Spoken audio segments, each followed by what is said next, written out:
Omusango gwatandise dda okuwulibwa era nga we twogerera mwana muwala ono agenda kufuna buli kimu kye yeetaaga. Era ng'essaawa yonna agenda kuwangula wano we mugenda okutegeerera nti munnange amateeka mu nsi eyo gakola. Oyinza okuba nti gwe galuddewo okukolera olw'ensonga tomanyi wantu watuufu wa kugenda. Naye trust me olunaku lw'olimanya weewo okugenda na weewo ew'okuwaaba nabaani abantu abalina okukuyamba nabagenda kikola batya oba n'ofuna abantu abatuufu abakuyambako mu nsonga ezimu lw'ojja okumanya nti amateeka mu nsi ezo gye mukolera gakola koobe kumugwira. Omwana ono yavaayo ne yeekubira omulanga ku social media yazaala omwana we mu baba afuuse baba munnange ebintu gye bifundikidde ate baba tali mu nkomyo baba bamutaddeko kayogiyogi baba bannamateeka bamukutte. Olwo nno omwana muwala yafunye ne balooya nga babwereere kati nno baba ne bamuteekako emizigiko egy'okulabirira kadaama teekako n'omwana we ate ne babakaka n'omwana bamubalekere era ne babaterawo ebintu ku mmeeza bye mugenda okulya mu katambi kano ne babagamba mugenda kukola ABCD bwe mugaana mugenda kubeera mu nkomyo. Si musajja yekka eyazaala mu kadaama omwana teekako ne famire ebadde efuba okulaba nti esindiikiriza maama ave ku mwana we nga teyeeyagalidde ate nga tebamukompaseetinze. Mwana muwala yajja kukola gwe n'omwebirigikako n'omukola olubuto ate essaawa zino omugoba gw'osigaze omwana we. Tugendagendako mu katambi kaffe paati ey'okutaano. Nze nabagambye byonna ngenda kubibaleetera mubeere nga musalawo gwe kyolina okukola eki subscribinga likinga commentinga mmanye endowooza y'obutambi nga buno ngenda kuba bubateerayo nnyo munaagaana kusiima. N'olwekyo katugendeko mu katambi. Amawulire agavuddeyo gandiba ag'essanyu oludda olumu. Mwannyinaffe yandibanga okulemera ku nsonga kwandibanga kugenda kumuliisa ku ddiba lya kkapa. Ensonga ziri bwe ziti kooti efulumizza ebbaluwa era ng'eragira gavumenti eya Saudi Arabia ekkirizibwa okukkiriza omwana ono okusala kwe singa babeera batuuse ku nzikiriziganya. Mwannyinaffe agamba ayagala kuddayo na mwana we naye ate ayagala okubeera compensated oba okuweebwa ssente ezinasobola okulabirira omwana.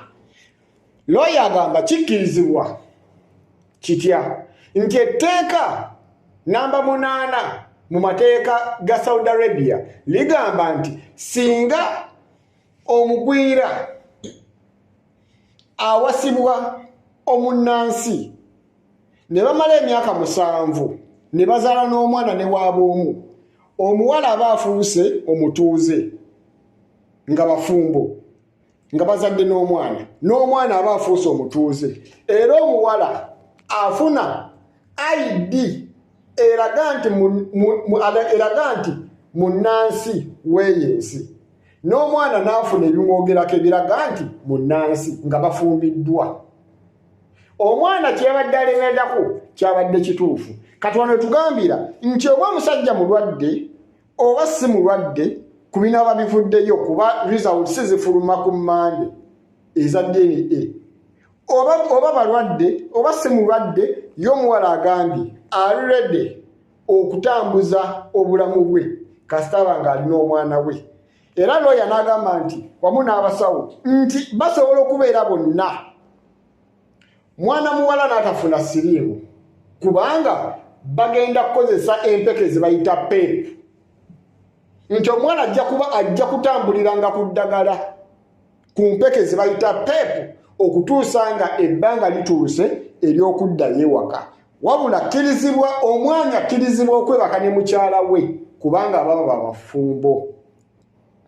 Omwana muwala agonze agambye ye talina buzibu kyasinga okwetaaga kubanga alina mwana we ate ng'ali seefu.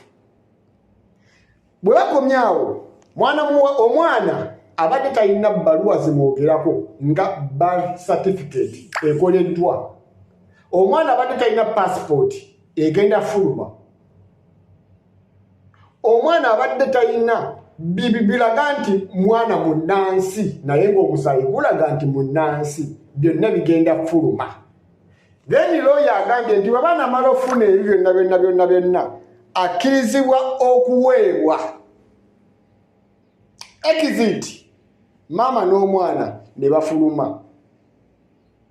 Family kyekyagaanye wabula kooti egamba singa mugaana ekiragiro ekyo oba ekiteeso ekyo mugenda kubeera mu kkomyo emyaka egyabadde gisaliddwa. Wabula bwe muto omwana ono n'agenda n'omwana we ne mumuwa n'essente obukadde 150 ezadde esaliddwa, buli kimu kigenda kuba kyejjeeredde.